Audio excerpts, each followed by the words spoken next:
로키즈 언더블럭. 안녕하세요, 로키즈 언더블럭의 김일중입니다. 네, 안녕하세요. 호기심 많은 아나운서 양한나입니다. 예, 한나 씨 반갑습니다. 네. 예, 우리 사이가 조금 멀어졌어요. 네. 예, 자리가 두 개네요. 그죠. 오늘은 네. 두 분이 나오실 예정입니다. 오, 기대돼요. 그야말로 법무사 역사의 한 획을 그으신 분들이시라고 합니다. 네. 최초로 개인 회생, 파산 사건을 접수, 최연소 합격.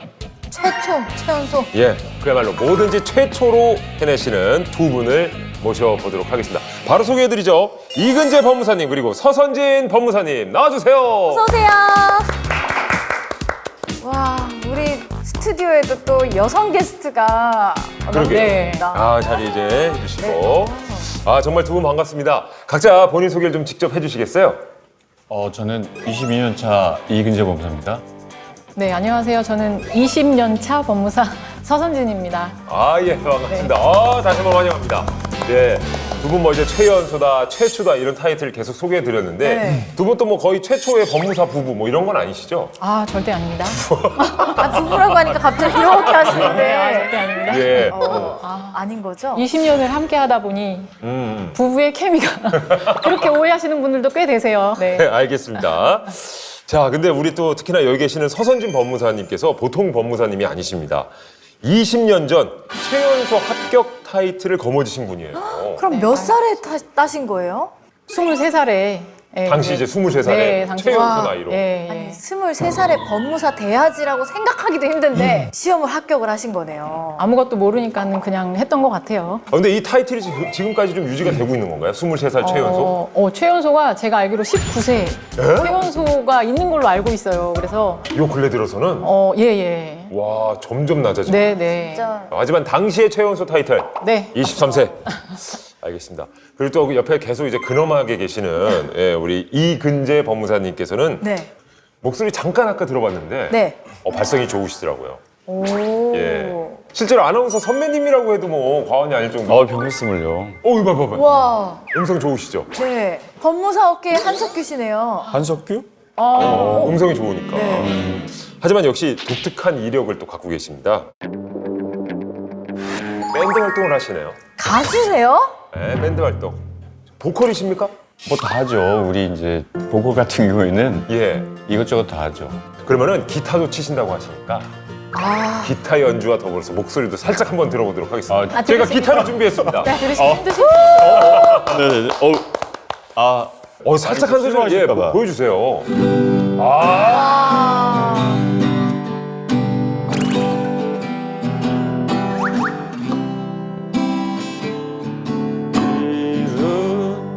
봄날은 금처럼 다가온 그대여 알줄 알았네.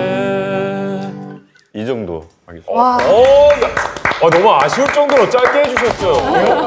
예. 근데 옆에 반응이 왜 그러신 거예요? 저는 워낙 자주 들어서 어떻게 이 액션을 해야 될지 사실 잘 몰라요. 그래요? 네. 좋지 않아요? 이렇게 음성도 네, 좋으신데. 너무 좋습니다. 자주 들어서 전 더 좋습니다. 영혼이 없으시구나. 네. 두 분 다 너무 다재다능하신 것 같아요. 우리끼리는 최초 가수. 그렇죠. 예, 법무사 중에 최초 가수 타이틀. 하지만 아까 말씀드렸죠. 정말 법무사 역사에 큰 획을 그으신 분들이십니다. 어느 쪽에 좀 역사의 한 획을 그으셨을까요? 네. 저희 입으로 얘기하기 좀 그렇지만 개인회생 제도가 2004년도에 첫 이제 도입이 돼서 시행이 됐는데 예. 최초로 오. 저희가 개인회생 사건을 접수했습니다. 이근재 법무사님께서 우리가 먼저 해보자, 우리가 먼저 준비해보자. 그때도 이제 우리가 법원에 찾아가서 뭐 자료 취합하고 또 법무사님들 주변에 있는 법무사님들 모아서 스터디도 하고 저희가 시행되기 전부터 미리 좀 준비 단계를 거쳤어요.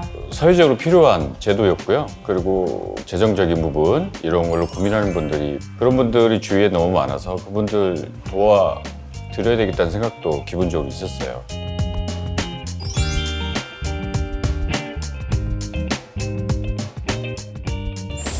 근데 개인 회생, 파산 이 얘기를 실은 요 근래 심심찮게 저희가 주변에서 많이 들을 듣고 수는 있죠. 있습니다만은 네. 혹시 뭐 차이라든지 용어를 좀 쉽게 설명해 주실 수 있을까요? 개인회생제도는 소득이 있는 사람, 그러니까 뭐 그게 영업 소득이든 아니면 급여 소득이든 소득이 있는 사람이 부채가 생기다 보면 어느 순간 뭐 원리금보다 더 급여가 작은 경우가 발생하잖아요. 이제 채무가 초과하는 경우죠.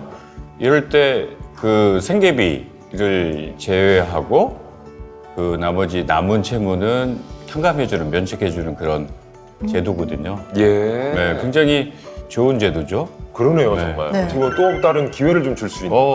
예. 이해가 굉장히 빠르시네요. 아유, 제 로키즈 벌써 4회 차입니다.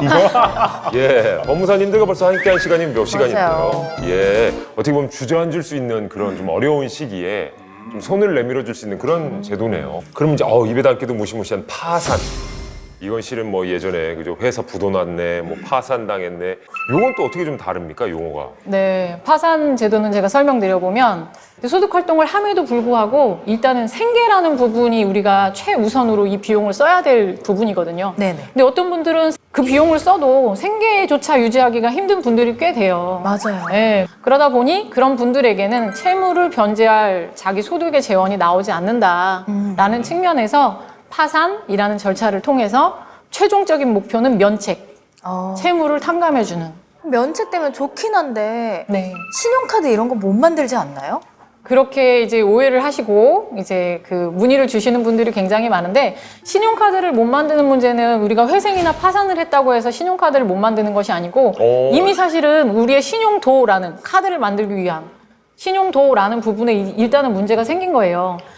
하지만 이제 회생이나 파산 제도를 해서 뭐 카드를 못 만든다, 뭐 아이들이 뭐 외국에 못 나간다, 뭐 이사를 못 간다, 뭐 이상한 이야기들 하시는 분들 네. 많거든요. 근데 그런 건 전혀 아니고 아니다. 그렇죠. 이제 출발선상에 내가 신용도를 쌓을 수 있는 어떤 출발선상에 다시 세워준 거예요. 그런데 이렇게 탕감을 해주면 채권자들은 오히려 좀 억울할 것 같은데. 돈을 받아야 되는 사람들 네. 입장에서는 두 손 두 발 다 들어버리면 진짜 내 돈은 어떻게 받아요? 채권자들한테도 연락이 와요.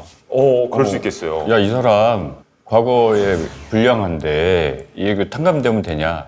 이게 이제 개인의 책임으로 그 관점에서 보면은 부도덕하구나 이렇게 많이 볼 수도 있는데 이 경제활동이 자기만 하는 게 아니잖아요. 여러 변수들이 함께 움직이다 보니까 이게 구조적인 문제가 있어요. 사회적인 어떤 분담, 뭐 책임의 분담 이런 관점으로 봐야 되거든요. 그래서 빚이 있는 사람 이런 사람은 이제 죄악시하는데 그렇지는 않다는 거죠. 이런 자본주의 이 사회에서는 우리가 채권자도 물론 피해를 보기 때문에 좀 안타까운 상황인 거는 맞아요. 하지만 이런 제도가 왜 있을까라는 거시적인 측면에서 조금 바라볼 필요가 있거든요. 네. 그러면 내가 경제적으로 실패를 했지만 국가가 나를 사회적 약자로서 인정하고 다시 일어날 수 있는 기회를 주는구나라는 부분을 우리가 인지하고 있는 게 되게 중요한 것 같고 또 다시 출발할 수 있는 기회를 줘야만 사회가 또 발전할 수 있는 거거든요. 그렇죠. 그런 측면을 좀 바라봐줬으면 좋겠습니다.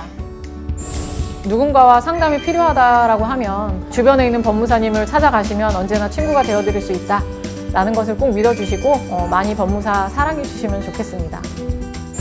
그럼 혹시 이런 제도를 악용하는 사람은 없나요? 막 팍팍팍 써. 그래서 빚을 많이 만들어. 네. 저 파산이요. 나 쓰고 싶은 만큼 이거 다 봐, 나 돈 네. 못 벌어. 이렇게 하면 맞아요. 그런 질문들을 많이 하시죠, 또.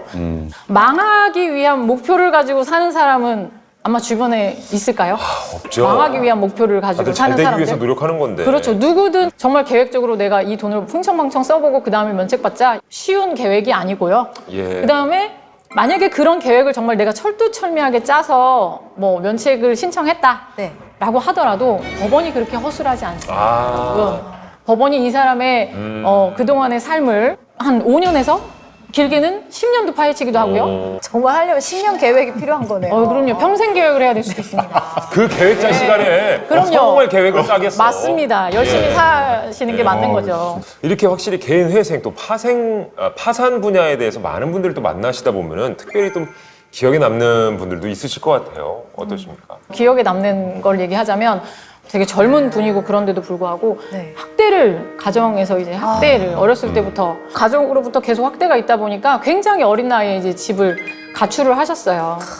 그러니까 이제 뭐 어디 도와줄 곳이 전혀 없으니까 이제 안 좋은 곳들을 많이 전전하셨겠죠. 그동안에 부채도 굉장히 많고 부채로 생활할 수밖에 없었고요. 또 이제 그런 생활 속에서 이제 활동가분을 통해서 상담을 받으시고 면책을 받으신 다음에 네. 열심히 공부도 하시고 뭐 자격증도 따시고 이렇게 해가지고 이제 그 샵도 오픈하시고 이렇게 하셔가지고 이건 또 수입료 문제인데 이분들이 이제 어려운데 어떻게 수입료를 받냐 이런 그것도 네, 네. 궁금해요. 그렇잖아요. 파산이랑 회생을 예. 하는데 수입료를 어떻게 받지? 그래서 사업하시는 분이었는데 저 같은 경우 수입료를 옷으로 주겠다 하시더라고요. 아, 수입료 대신에. 옷으로 주겠다. 그래서 전화가 왔어. 네. 그 1층에 있다는 거 저희가 3층이거든 사무실이. 네. 그걸 이렇게 창문을 열어보니까 트럭에 한 대가 와 있는 거예요. 뭐 옷 한 벌이 아니군요. 예. 그걸 받으셔서 장사하셨어요? 정말 팔았어. 제가 그게 기억에 남는 게 저희 아이를 정말. 자라면서 사이즈별로 똑같은 옷을 입혔어요. 아이고야. 똑같은 옷인데 사이즈가 너무 다양해서 얘 또 듣고 보니 진짜. 진짜 생각도 못했네 진짜. 네. 그렇죠. 그렇게 좀 어려움 겪으신 네. 분한테 수입료 얘기하기가 참. 네네네. 이런 상황들을 지켜보면서 법무사님들도 마음이 쉽지 않았을 것 같아요. 처음에는 밥을 못 먹겠는 거예요, 제가. 아. 이 사람들의 어떤 문제를 단순히 빚만 해결해주는 문제가 아니고 새 삶을 살아야 되는데 내가 이렇게 상담을 해주면 이 사람이 정말 제대로 다시 살 수 있을까? 어떤 정답을 줘야 된다는 이런 생각에 마음의 부담이 굉장히 컸거든요. 네.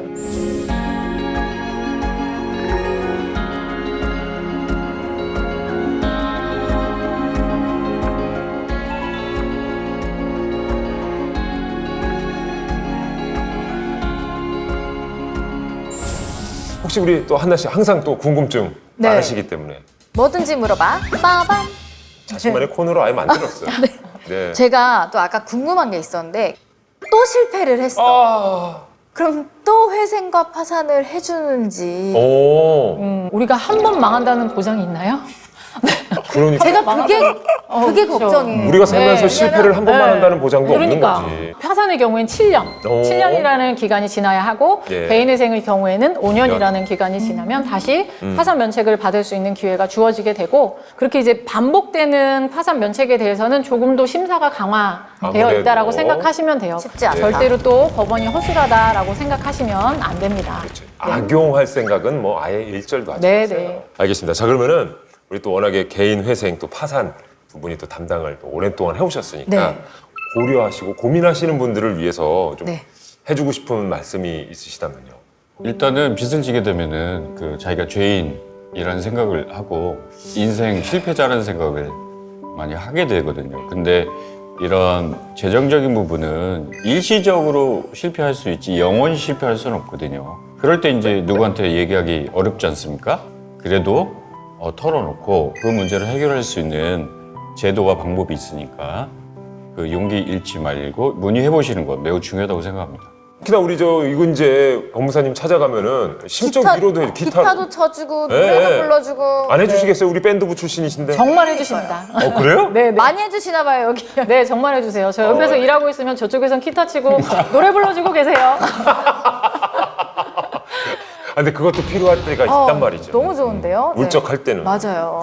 알겠습니다. 두 분과 함께. 자, 이제 마지막으로 피해갈 수 없는 시간입니다. 네. 럭키. 네. 네, 안 푸시려고 그랬어요? 네, 풀어야죠. 푸셔야죠. 너무 푸셔야죠. 듣고 싶어서. 아, 그러세요? 네. 네. 알겠습니다. 역시 객관식 문제를 준비했고요. 네. 두 분이 어쨌든 오늘 한 팀으로 나오셨기 때문에 아. 두 분이 상의도 가능하십니다. 문제는 하나. 예. 문제입니다. 대한법무사협회 홈페이지에는 한국어를 기본으로 제공하고 있는데요. 홈페이지 상단을 클릭하면 한국어 외에도 다른 언어를 고르실 수 있습니다. 몇 가지 언어가 제공되고 있을까요? 종류와 개수를 맞춰주세요. 오. 네, 1번 2개, 영어, 중국어예요. 2번 3개, 영어, 중국어, 일본어. 3번 4개, 영어, 중국어, 일본어, 독일어.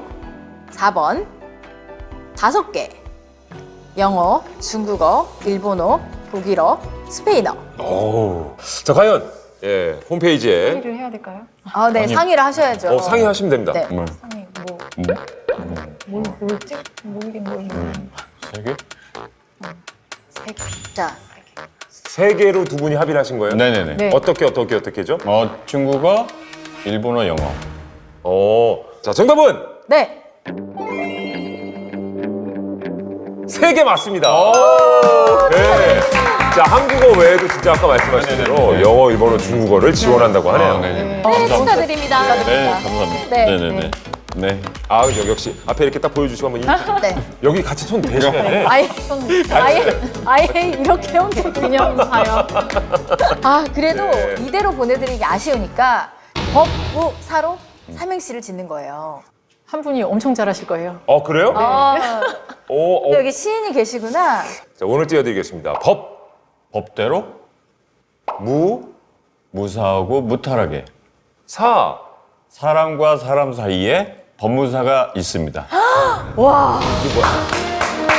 아니, 명함에 새겨놓으신 거 아니에요, 문구? 아니, 이거 홍삼 아니에요? 정도 드려야겠다, 이거. 네네. 잘하셨으면. 와, 아니, 어떻게 열쇠보다 더 좋아하시지? 기가 막힌 삼행시까지 잘 들어봤습니다. 예.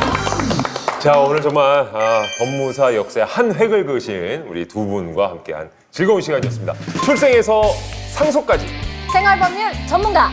법무사와 함께하세요. 함께하세요. 안녕하세요.